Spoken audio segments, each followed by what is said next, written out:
A'udzubillahi minasyaitonirrajim. Bismillahirrahmanirrahim. Alhamdulillah, la haula wala quwwata illa billahil azim.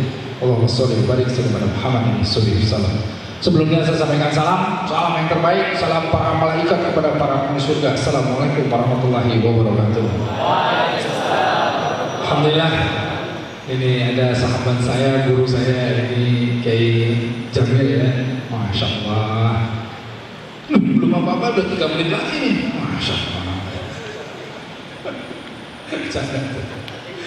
Alhamdulillah, ini gembira saya hadir di Solo ini. Dan kemarin itu ketika di perjalanan, kemudian ini acara apa? Oh, ini acara kita akan ketemu sama para asatiz ini ya, para asatizah dari TPQ. Para TPQ. Oh, alhamdulillah nih. Mohon maaf ini para kiai di sini Buyai ya. Jamaahnya kiai itu aneh juga ya Buyai. Ya, para tokoh-tokoh di sini alhamdulillah. Jadi kita langsung aja kalau bicara pesantren di Indonesia khususnya saat ini justru sedang betul-betul bergairah. Justru sedang bergairah. Ya karena beliau-beliau ini ya, beliau ini Kiai Jamil semua ini yang kemudian mengemas pesantren ini menjadi satu kemasan pendidikan yang tidak kalah dengan pendidikan-pendidikan umum lain. Kalau zaman dulu saya khususnya itu kalau mau masuk pesantren itu, aduh, kamu pesantren, belum saya salah apa gitu loh. Hah? Coba mana santri-santri di sini yang punya pengalaman yang sama? Kamu nanti mondok itu, saya salah apa? Kenapa saya pesantren kan? Berarti saya anak nakal gitu loh. Orang masuk pesantren itu di Bandung itu artinya dipesantrenkan itu anak nakal yang mesti kemudian diberi satu treatment khusus. Nah, kalau sekarang justru sekarang lain permasalahannya, pandangan terhadap pesantren lain. Nah inilah yang alhamdulillah ya, bagaimana kemasan itu, bagaimana kemudian apa bahasanya, image tentang pesantren itu, inilah yang semakin hari semakin diperbaiki. Saya lihat memang tadi kalau Kiai sedikit saya dengar untuk cari yang hafal Quran itu mereka keder duluan, bahasanya keder. Iya. Ayo sekolah gratis, senang sekolah gratisnya. Bagian ngapain? Tahfiz, hafalin Quran. Wah, tar dulu nih ya, hafalin Quran. Nah memang ada dulu. Ini kita lain dulu lain sekarang. Dulu itu ada seakan-akan anggapan masyarakat kalau kamu tahu tentang satu hukum dalam Al-Quran, satu fikih ya, satu dalil Al-Quran, dan kemudian kamu tidak lakukan itu, kamu dosa. Tapi kalau kamu nggak tahu, nggak dosa gitu. Jadi artinya daripada ngapalin Al-Quran tahu, yang mending enggak gitu, kalau salah nggak dosa gitu. Nah itu anggapannya begitu. Jadi ini nggak tahu aja. Mau ngomong apa nih agama? Jauh-jauh aja dah. Kalau ngomongin agama takut kemudian dikasih tahu, nanti kalau sudah tahu jadi dosa kan gitu. Nah itu permasalahan. Nah kalau sekarang lain lagi. Nah inilah yang menarik.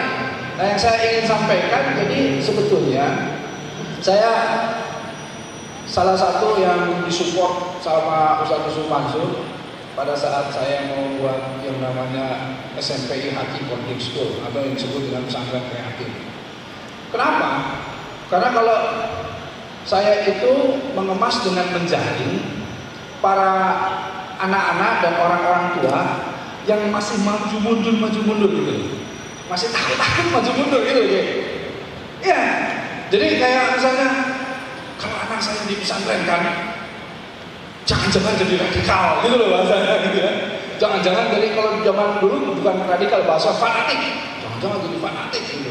Makanya dikemaslah dengan tulisan atau judulnya SMP Kreatif Ki Hakim Boarding School. Padahal kan pondok itu boarding school gitu. Nah, kemudian gimana nanti pelajarannya di sana, gitu ya? Nah, kemudian kita kemas dengan kita ini semuanya tidak kemudian hanya khusus hafalan Quran, tetapi juga nanti akan membahas beberapa materi-materi di luar itu semuanya. Wah, gitu. Seperti apa? Seperti ada pemahaman broadcasting, ya, bagaimana membuat dakwah dengan sosial media dan lain-lain. Nah, ini kemasannya. Padahal tetap tadi secara target, berapa targetnya? Minimal 1 tahun itu 3 juz gitu kan. Kalau dia ikut takhasus Quran, ya minimal 15 juz itu 3 tahun mesti dapat. Nah, jadi kita memang mengedepankan kemasan-kemasan yang sedemikian rupa agar supaya yang tadi yang maju mundur ini kemudian akhirnya masuk. Kira-kira seperti ini. Nah, alhamdulillah ini juga yang sebetulnya di hati yang ingin saya sharing begini. Ada beberapa pemahaman yang saya bersama-sama dengan teman-teman para asatidz di sana. Ketika saya mengambil sebuah konsep, kalau kita lihat sederhana saja dari surah Luqman, wa iz qala Luqmanu li ibnihi wa huwa ya'izuhu ya bunayya la tusyrik billah. Sebetulnya kata-kata di sini yang digarisbawahi itu ya'izuhu, kata-kata wasun. Ini yang kita garis bawahi. Pada saat seorang Luqman memberi nasihat kepada anaknya, ya'izuhu ini satu pemahaman di mana seorang Luqman memberikan satu nilai-nilai kebaikan, memberikan nasihat, tetapi dikemas dengan cara yang menarik, dengan cara yang baik. Itu. Jadi satu nilai yang mesti terkemas dengan baik. Nah, kalau kita lihat juga Rasulullah SAW dalam beberapa kesempatan beliau itu bukan hanya menyampaikan nilai yang baik dengan kemasan yang baik, tetapi juga menunggu saat yang baik, saat yang tepat. Saat-saat yang tepat, banyak sekali ya. Ada seseorang yang datang kepada Rasulullah kemudian berbicara bahwa dia punya masalah dengan istrinya, 1 hari tidak dijawab, 2 hari tidak dijawab, baru hari ketiga dijawab. Sahabat bertanya, kenapa kok baru hari ketiga dijawab, padahal masalahnya cuma itu. Kata Rasulullah, hari pertama dan kedua masih dalam kondisi emosi. Nah, artinya apa? Momen itu tepat. Jadi kalau kita lihat konsep wahyu ini di mana memberikan satu nilai yang kemudian dikemas dengan baik dan mencari waktu yang baik. Nah, bagaimana kita inilah yang kemudian mengemas itu semua dan kemudian menyampaikannya di saat yang tepat. Apalagi ketika ya bunaya. Ini kata-kata ini kita sudah paham bahwa ini kata-kata sayang seorang tua kepada anaknya. Artinya apa? Artinya konsep ini menyampaikan sesuatu nilai yang baik, dikemas dengan kemasan yang baik, di waktu yang tepat, didorong dengan rasa kasih sayang. Wah, ini konsep ini. Kalau semua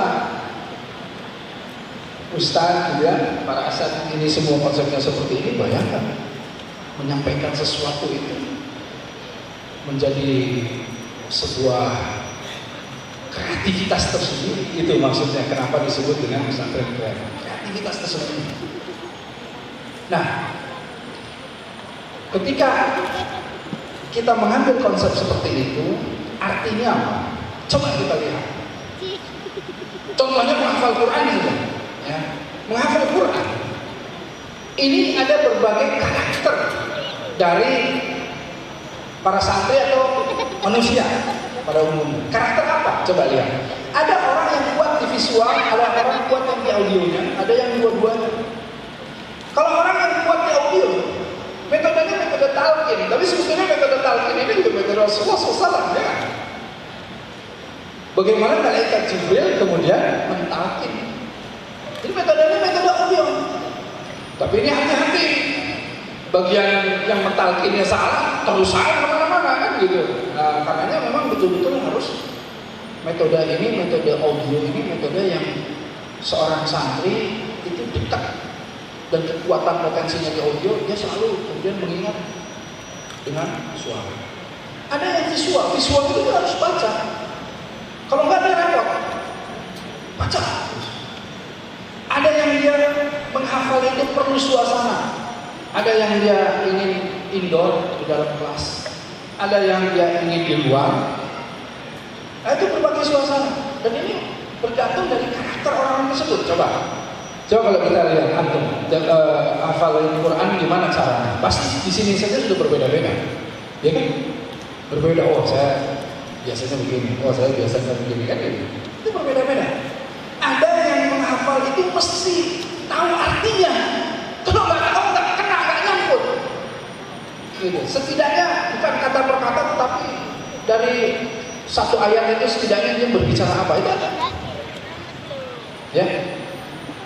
Nah, bagaimana kita kemudian menyampaikan itu? Bagaimana kemudian kita melihat mengeksplorasi itu di dalam diri masing-masing siswa? Atau bagaimana kita menyampaikan agar supaya santri itu mengetahui potensinya di mana dan bagaimana cara dia untuk menghafal dengan cara yang tepat. Nah, inilah masalah kreativitas. Ya, jadi ini salah satu contoh kecil saja. Kalau ayat Al-Quran itu kita tidak punya imajinasi, konsep imajinasinya nggak ada, kering. Ya, coba bayangkan misalnya gini. Misalnya alam taro kaifa fa'ala rabbuka bi ashabil fil. Ya, kita tahu semua artinya ya. Nah, bayangan gajahnya, ibu-ibu bayangannya bagaimana? Kalau gajahnya dibayangkan yang ada di kebun binatang itu tidak mencekam itu. Ya, wah, gajahnya gajah unyu-unyu kecil gitu. Mau menyerang Ka'bah biasa aja, betul lah. Tapi coba bayangkan gajah itu, hadirkan imajinasinya di dalam situ. Oh, dengan gading yang panjang. Wah, ya mukanya udah lain, wajah-wajahnya lain, ya kan? Pernah lihat pasukan gajah yang sangat besar itu, yang mengerikan? Pernah lihat? Yang nggak pernah kalau pakai mata, coba pakai imajinasi, pernah lihat? Ada langsung, kan? Asyik. Ya, ada kan? Nah itu. Karenanya ini permasalahan bagaimana kemudian imajinasi juga perlu. Hafalan dengan kekuatan imajinasi, hujan, cepat langsung. Ini metode-metode saja, ya, yang perlu kita kemudian eksplor.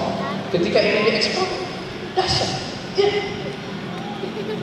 Tanpa imajinasi tadi, oke, tapi keren. Karena mesti ada yang namanya imajinasi di sana. Nah, hal-hal seperti ini perlu kemudian kita kembangkan.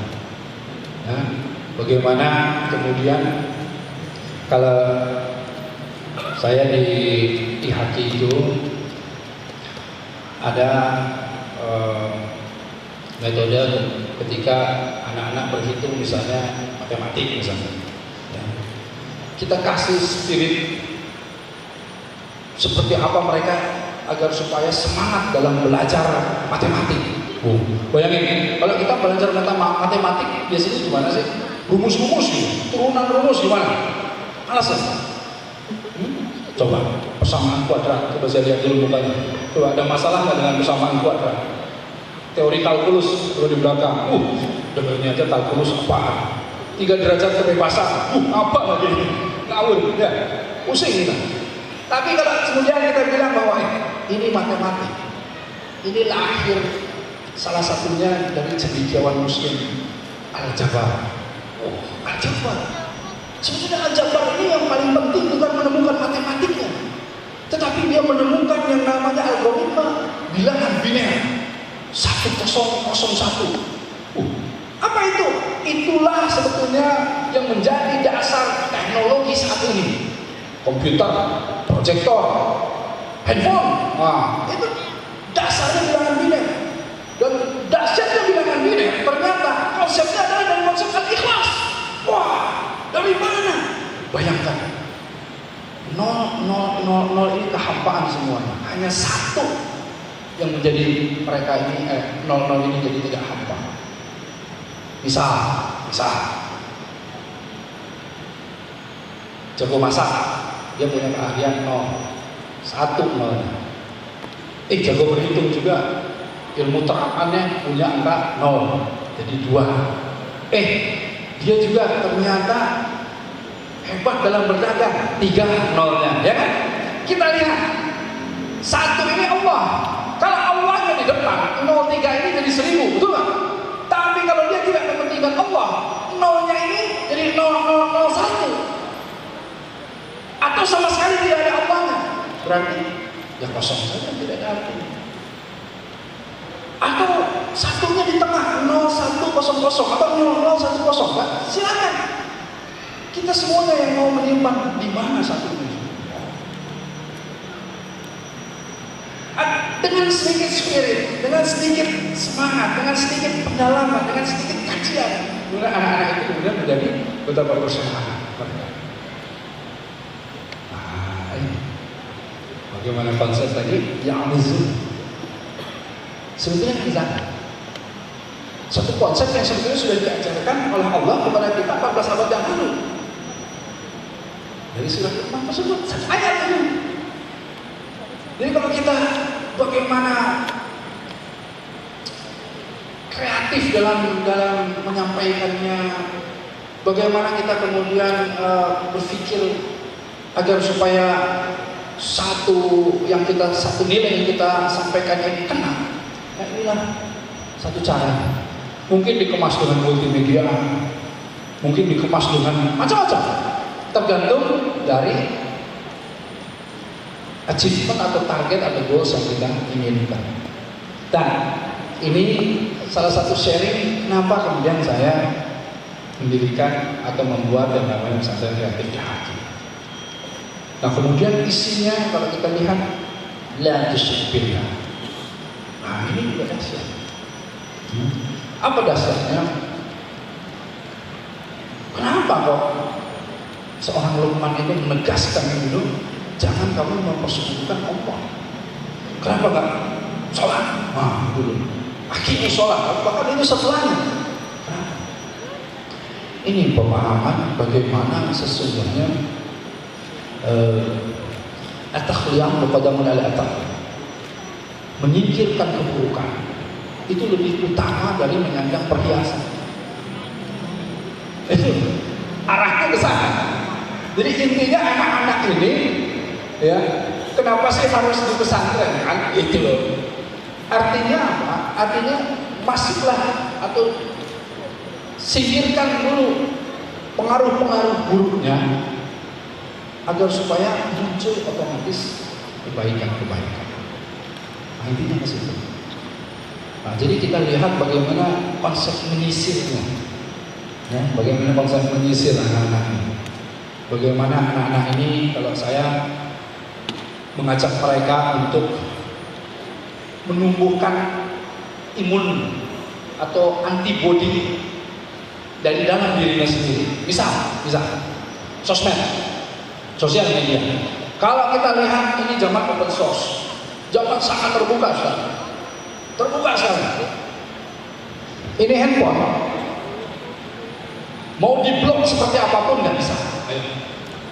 Ayo blok supaya nggak ada situs porno dan lain-lain, nggak bisa.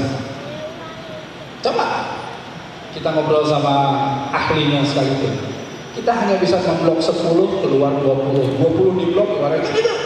Artinya apa? Artinya yang bikin situs itu dia bikin 10 diblok, dia bikin 10 yang baru, dia bikin 10 terus aja.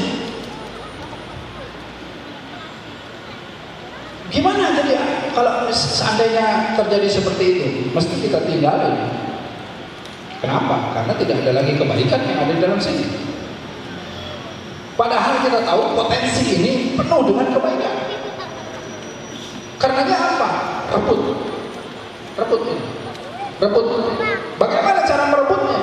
Isi dengan seluruhnya nilai-nilai kebaikan. Ayo, coba, ada berapa santri di PPPA ini? Ada berapa? Puluhan ribu, bahkan sudah masuk ratusan ribu nggak kalau se-Indonesia? Oke, masuk ya. Kalau 100.000 saja, seluruh santri PPPA ini mengupload satu kebaikan, apakah itu ayat, apakah itu hadis, satu hari satu saja, coba total jumlahkan dalam 1 tahun. Jangan biarkan ini diisi oleh mereka yang ingin mengisi ini dengan keburukan. Kita raih, kita rebut ini. Karena apa? Karena kalau kita pahami kenapa Allah kemudian membukakan ilmu agar supaya kita paham yang namanya ini. Ada yang namanya internet, ada yang namanya semua. Itu untuk apa? Mesti untuk kebaikan. Tetapi ketika orang-orang baik tidak mengambil ini untuk kebaikan, tentu akan diambil oleh mereka. Orang-orang yang ingin melakukan keburukan. Nah, bagaimana caranya agar anak-anak ini kemudian jangan kemudian kita potong ini untuk meninggalkan ini jangan, tetapi kita tumbuhkan antibodinya, imunisasi di dalam tubuhnya agar dia tidak kemudian masuk ke dalam hal-hal yang buruk di sini. Kita bikinlah yang namanya program bijak gadget. Wah, itu bijak gadget. Gimana program bijak gadget? Ambil semua handphonenya, sini boleh punya handphone, boleh. Ibu bapaknya tanya sama saya, Ustaz, kalau di pesantren boleh pakai handphone? Boleh, boleh. Oh ya, boleh. Tapi waktunya saya batasi. Ketika mendapatkan pelajaran, boleh pakai. Setelahnya ambil lagi gitu. Pelajaran apa? Pelajaran bagaimana membuat dakwah di sosial media. Udah, selesai. Boleh pakai? Boleh. Tapi habis itu ya diambil lagi sama saya. Gitu caranya. Jadi mereka menggunakan ini tidak gaptek, tapi mereka gunakan yang khusus betul-betul untuk pelajaran. Habis itu balik lagi. Iya.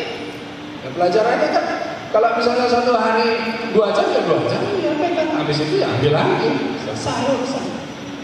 Tapi artinya keluar dari situ nggak gaptek. Nah, paham yang namanya new media, paham segala macam. Tetapi mereka dilatih untuk menaklukkan ini semua. Kalau kita bebaskan, wah, hancur, rusak. Iya, coba bebasin. Yang beginian kita tahu semua lah. Saya ini buka yang namanya aplikasi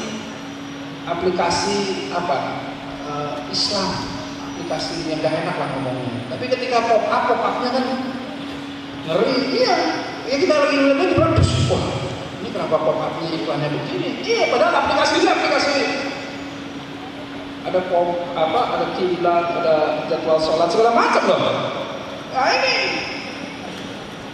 coba kalau antum semua yang punya aplikasinya, nggak akan sana ya kan? Kalau ada iklan kalau kamu yang begitu ya, makanya anaknya dukung banget yang namanya Ustaz DM. Udah jadi pengusaha aja, kuasai itu yang namanya apa namanya? Iya. Daripada jadi gubernur, kan? Itu yang gubernur yang lain kan. Karena Ustaz DM itu potensinya mantap sekali. Ya, bagaimana melihat visi ke depan, pay trendnya dan lain-lain. Insya Allah mudah-mudahan deh. Karena saya doain beliau tuh jadi orang muslim terkaya bukan hanya di Indonesia, di dunia dan amin. Iya, sangat berharap kalau ada orang muslim terkaya sekelas ustaz-ustaz seperti Ustaz Yusuf Mansur, insya Allah beliau ini amanah. Sebaik-baiknya kekayaan itu di tangan orang yang soleh, sebaik-baiknya kekuasaan di tangan orang yang soleh, begitu kan? Jadi saya bilang udah Ustaz, kaya itu dulu, jadi pengusaha dulu, insya Allah tebar manfaat yang banyak, habis itu jadi presiden, amin kan? Selesai. Nah, jadi intinya sebetulnya bagaimana tadi permasalahan kemasan komunikasi, bagaimana secara kreatif kalau ini turunan dari sifat Rasulullah SAW, fatonah, ini kreativitas di sana. Ini juga kemudian perlu untuk kita semuanya kita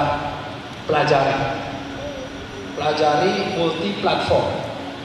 Multi platform itu artinya oral seperti ini juga kan sebetulnya ada dramaturgi, ya ada penekanan, ada sistem konsep komunikasi public speaking kan sebetulnya ada seperti ini. Jadi kalau para asatidz itu menguasai ini enak sekali. Bagaimana dia kontak matanya, dia bisa kontak, bagaimana menyatukan hatinya. Ya, yang paling susah kan kalau kita udah kumpul di sini aliful qulub, itu yang paling susah. Ya, kalau menyampaikan masalah teori saja sih insya Allah gitu. Tapi bagaimana sekarang kita ini bisa ke-grab ini semuanya. Nah, itu satu hal yang lain. Bagaimana kalau multi platform dengan presentasi, bagaimana dengan cara-cara dan inilah yang kemudian jangan kita abaikan. Ini next step-nya setelah nanti Kiai Kamil berhasil mengajak orang-orang untuk ikut santri-santri untuk menghafal Quran. Next step-nya adalah bagaimana kita menyamankan mereka menghafal Quran, mempercepat mereka hafal Quran, dan kemudian bagaimana mereka bisa menebar manfaat dari hafalan. Nah, insya Allah itu target kita selanjutnya. Kalau ini kemudian tercapai, insya Allah Indonesia gak lama lagi, ya. Peradaban yang bercahaya itu muncul dari negeri kita dan boleh jadi awalnya dari kota Solo ini. Insya Allah. Barakallah. Baik. Waduh, ini doa mestinya dipimpin sama Kiai. Baik ya, kita berdoa semua. Kita satukan doa kita. Kita tundukkan hati kita. A'udzu billahi minasyaitonir rajim. Bismillahirrahmanirrahim. Allahumma shalli wa barik sallim ala Muhammadin wa ala alihi wasallam. Ya Allah, Allah subhanahu malikul qudus salamul mu'minul muhaimin azizul jabbarul mutakabbir. Ya Allah, ya rabbal alamin. Ya Allah, ya hayy ya qayyum. Ya Allah, ya muqallibal qulub tsabbit qulubana ala dinik ya Allah. Ya Allah, di hari yang baik ini ya Allah, bersama orang-orang yang baik ini ya Allah, di tempat yang baik ini ya Allah, dengan menyebut nama-nama-Mu ya Allah. Ya Allah, ijabahlah doa-doa kami ya Allah, ijabahlah ya Allah. Ya Allah, Engkau-lah yang membolak-balikan hati kami ya Allah. Tetapkan hati kami dalam agama-Mu ya Allah. Ya Allah, buatkanlah hati yang lemah ini ya Allah. Yakinkan hati yang masih ragu ini ya Allah. Ya Allah, jauhi hati ini dari rasa iri ya Allah, dari rasa dengki ya Allah, dari kesombongan ya Allah, dari kemunafikan ya Allah, dari seluruh sifat-sifat buruk yang ada ya Allah. Ya Allah, jika hari ini hati ini masih kotor dan berlumpur ya Allah, gantilah hati ini dengan hati yang baru ya Allah, hati yang condong terus beribadah kepada-Mu ya Allah. Ya Allah, ya Hayyu ya Qayyum bi rahmatika astaghits, aslih lisani wa takilni nasi tarfatan li habibin nas. Ya Allah, Engkau-lah yang menghidupkan kami ya Allah, Engkau-lah yang mengurusi kami setiap detiknya ya Allah. Ya Allah, dengan rahmat-Mu kami memohon pertolongan-Mu ya Allah. Perbaiki kehidupan kami ya Allah, perbaiki kehidupan kami ya Allah. Perbaikilah kehidupan anak-anak kami, orang tua kami, keluarga kami, saudara-saudara kami, ya Allah, bangsa kami ya Allah. Ya Allah, perbaiki pula ya Allah lisan-lisan kami ya Allah, pekerjaan kami ya Allah, bangun-bangun kami, tidur-tidur kami ya Allah. Perbaiki seluruh aktivitas kami. Jadikanlah apa yang kami lakukan ini menjadi amal ibadah kepada-Mu ya Allah, sebagai pemberat amal baik kami di yaumil akhir kelak ya Allah. Ya Allah, kami makhluk yang tiada berdaya, la haula wala quwwata illa billah. Karenanya ya Allah, berikanlah kami kekuatan ya Allah untuk menghadapi ujian-Mu ya Allah. Mudahkanlah ujiannya ya Allah, ringankanlah, tuntunlah, bimbinglah, ampuni ya Allah. Jangan Kau hukum jika kami lupa atau bersalah ya Allah. Ya Allah, dan jangan Kau biarkan kami dengan urusan-urusan kami, dengan ujian-ujian kami walau sekejap mata pun ya Allah. Bimbinglah kami terus ya Allah. Ihdinas siratal mustaqim, di jalan yang lurus, di jalan yang Kau ridha ya Allah. Ya Allah, Rabbana wa ma qaddamtu ma asrartu ma akhfatu ma a'lantu antal mu'awwil wa antal akhir wa la ilaha illa anta wa la bisyai'in qadir. Ya Allah, Allahumma inna nas'aluka hubbaka wa hubba man yuhibbuka wal amna alladhi yubayyinu bi hubbaka ya arhamar rahimin ya Allah. Izinkanlah kami mencintai Zat-Mu ya Allah. Tumbuhkanlah kecintaan kami kepada-Mu ya Allah, karena Kau selalu mencintai kami ya Allah. Ya Allah, tumbuhkan pula kecintaan kami kepada amal-amal baik kami kepada-Mu ya Allah. Jangan biarkan kami bosan melakukannya ya Allah, karena Kau tidak akan pernah bosan menerimanya ya Allah. Ya Allah, izinkan pula kami mencintai orang-orang yang mencintai-Mu ya Allah.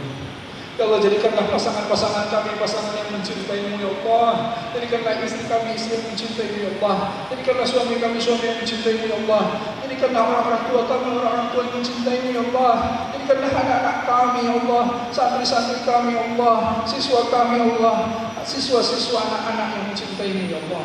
Ya Allah, jadikanlah keluarga kami, saudara-saudara kami, para pemimpin kami, guru-guru kami ya Allah, orang-orang yang mencintai-Mu, yang Kau cintai sekaligus mencintai kami semua ya Allah. Satukanlah kami dalam cinta kepada-Mu ya Allah. Ya Allah Rabbul Alamin, Rabbana hab lana min azwajina wa dzurriyyatina qurrata a'yun waj'alna lil muttaqina imama ya Allah. Ya Allah, anak-anak kami ya Allah, anak-anak kami ya Allah, para santri kami ya Allah. Ya Allah, lindungi mereka dari depan, belakang, kanan, kiri, atas bawah mereka ya Allah. Jauhi mereka dari bala bencana dan para bahaya ya Allah. Ya Allah, jadikanlah mereka penyejuk hati kami ya Allah, dan sebagai kebanggaan agama-Mu ya Allah. Ya Allah, Allahumma ighfir lil muslimin wal muslimat wal mu'minina wal mu'minat al-ahya'i minhum wal amwat bi rahmatika ya arhamar rahimin. Ya Allah Rabbul Alamin, hari ini ya Allah, khususnya ya Allah, berikanlah kekuatan ya Allah, tambahkanlah ilmu kepada kami semua ya Allah, para asatidzah ya Allah, para kiai ya Allah, para ustaz yang ada hadir di sini ya Allah. Ya Allah, berkahilah PPPA ya Allah dahulu ini ya Allah, berkahilah Kota Solo ini ya Allah. Ya Allah Rabbul Alamin, mudahkanlah ya Allah ujian-ujian mereka, ringankanlah ya Allah, tuntunlah ya Allah. Ya Allah Rabbul Alamin, berikanlah keberkahan kepada kami semua ya Allah. Jadikanlah ini semua menjadi amal jariah kami ya Allah. Ya Allah, Rabbana zalamna anfusana illa taghfir lana tarhamna lanakunanna minal khasirin. Rabbana atina fid dunya hasanah wa fil akhirati hasanah wa qina azabannar. Bi barakati nas'aluka al-ijabah. Al-Fatihah. A'udzu billahi minasyaitonir rajim. Bismillahirrahmanirrahim. Alhamdulillahi rabbil alamin arrahmanir rahim maliki yaumiddin. Iyyaka na'budu wa iyyaka nasta'in. Ihdinas siratal mustaqim siratal ladzina an'amta 'alaihim ghairil maghdubi 'alaihim waladdallin. Amin ya Allah. Amin amin ya rabbal alamin. Alhamdulillah.